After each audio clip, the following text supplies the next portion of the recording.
Welcome to my Facebook Live in my kitchen with a cocktail and a few props for our chat tonight so I can keep it interesting and show you what I'm talking about. So tonight's topic is buying during a pandemic. There's a few things that have shifted in our marketplace, and for those buyers who are getting ready or thinking about getting ready to buy, whether you're a first-time home buyer or an experienced repeat buyer, all of this information applies to you because our market is changing as we speak. So I think the first thing that I want to emphasize is that now more than ever, it's really important to start a relationship with an agent before you find the house. That's always probably been industry recommendation, makes things easier for us and allows you to really capitalize on the resources that a realtor has to offer. As a buyer, you don't pay a realtor, the listing agent does. If you're a first-time buyer, you may not know that. So, why not benefit from what they're getting paid to do? If you wait until you're too far along in the process, you kind of miss out on a little bit of that relationship building and help. So always, but why does that matter more now? We have to start this process before we can start seeing houses. We have to be further along in the process than we ever have been before. And what that looks like is that in the past, when I have gotten calls from buyers who wanted to see a house, that going to see a house was sometimes our first contact together. We went and saw a house, we talked, we kind of determined if it was a good fit, and then we went from there. So I didn't need very much from buyers before I was comfortable and able to go show the house. But in today's market, I need a lot more info. I really need to know, have you been pre-qualified? Some sellers are requiring pre-qualification letters prior to even being given access to a home. We have to execute some disclosure paperwork. It's a lot. It's a lot of information that doesn't require too many signatures, but I need your email and phone number and all of these things in order to complete that form and receive it and then send it off to request the appointment, which is my job, but just, you got to be comfortable giving me your email address.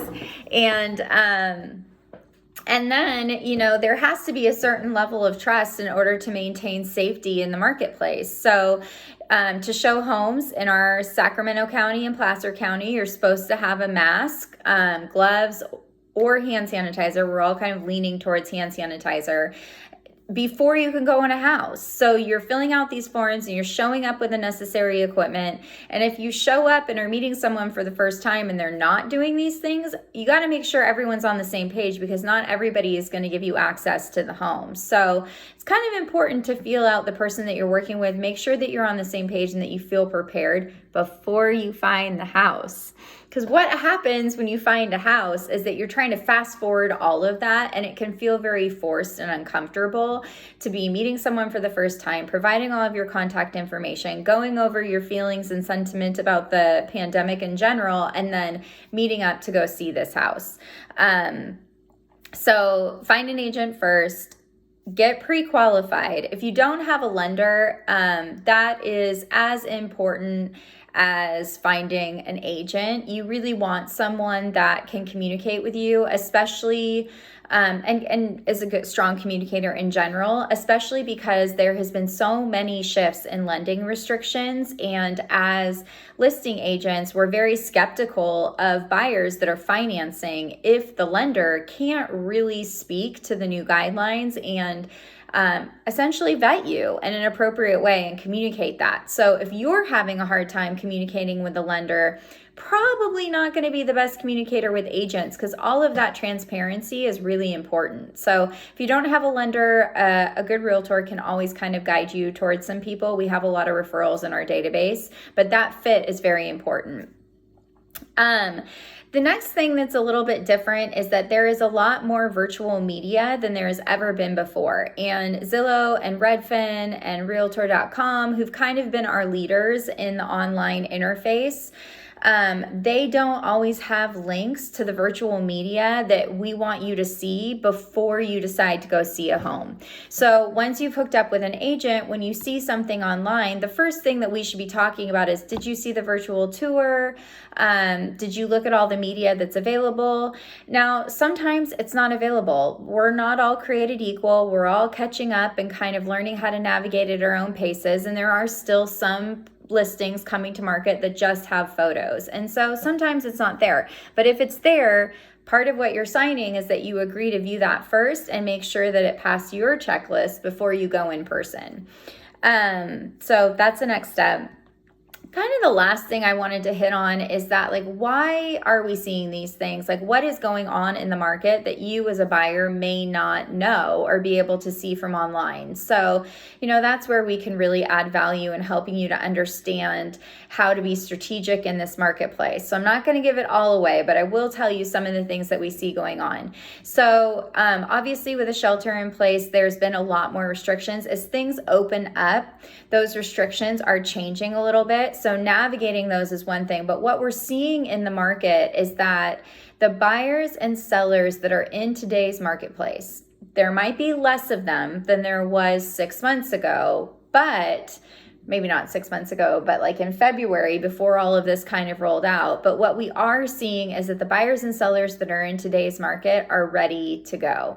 There is not as many looky-loos. There is not as many people trying to decide what they want to do one way or another. People are coming to the market pre-approved and ready to buy. And it's making things move really fast. So for those of you who are watching this, you're like, yeah, I've been watching online and these houses keep going. And that kind of creates a sense of urgency and demand. And there is demand. There's demand for good listings. There's always going to be listings that are overpriced or have something going on that sit a little bit longer. And depending on what you're looking for, those might not be for you. But if you, get informed about your market and where you want to be and what you can afford to spend and have a good idea of how much you can be spending on a home, you can be that ready buyer who jumps in when the right house comes on the market and gets a house. So I think that sometimes buyers back away thinking that this is going to be this competitive bidding process and it's uncomfortable. It doesn't have to feel like that. What happens is that the people who know the market and are ready to go are just the first ones to show up, and they're not wasting any time shopping around because they don't have that time, right? When we're in a period of uncertainty like we are today, we don't really know what's going to come in a couple weeks. The people who want to move and have the resources to do so want to do it, and they want to do it fast. So that's kind of what we're seeing. The market is moving very quickly, and the last 2 listings that I've had the last 2 months, even in March, they've all gone really fast. So, be that person who's in a position to make an offer and move forward quickly. And for our market, what that means is that we are just getting some of the steps done ahead of time. If you're coming from the Bay Area and you've purchased before, none of this is going to be new to you. The Bay Area market has always moved a little bit faster, and escrows have always been a little bit shorter.